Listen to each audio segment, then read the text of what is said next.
Welcome to our course. As you know, we're going to study European painting from 1400 to 1828, the death date of Goya, the last of the artists that we will study. The course is centered around 41 videos of about 8 to 10 minutes in length. In each of these videos you will see images and you will hear my voice commenting upon the images. Before you go on to video number 1, I want to share a few thoughts with you.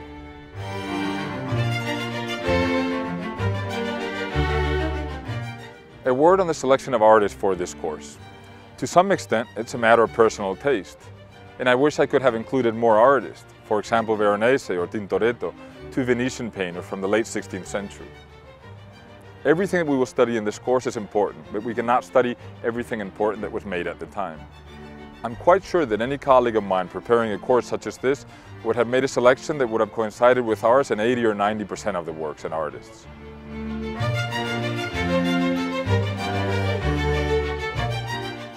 An important point to make. In this course we study art from an art historical point of view, from the point of view of the field of art history. That's only one of the points of view possible. You can study art, for example, from a historical standpoint. If you go to a history museum, objects are selected for how they illustrate historical events. If you go to an art museum, objects are selected because of their aesthetic interest or because of how they contribute to the art historical tradition.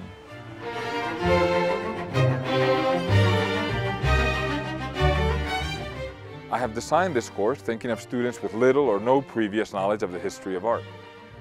This doesn't mean that we won't deal with complex or important ideas. Art prompts us to do so. If the course works out as I intended to, it will be easy to follow and at the same time stimulating from an intellectual point of view. I also hope that this course will prompt you to go to museums. Reproductions of works of art, such as the ones that you will see in this course, never do justice to the originals.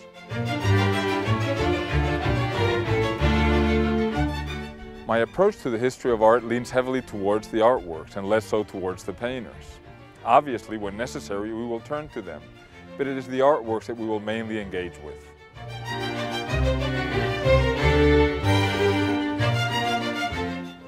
Finally, the selection of images for this course is conditioned by the policies of the museums that own them. Only recently, some museums have put online images for all of us to see and to use, as long as it's for non-commercial purposes such as this course. We should be thankful to them for this.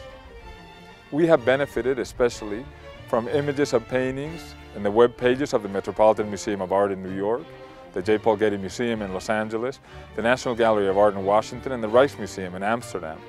And the Prado Museum in Madrid has also allowed us to use images of paintings in its collection.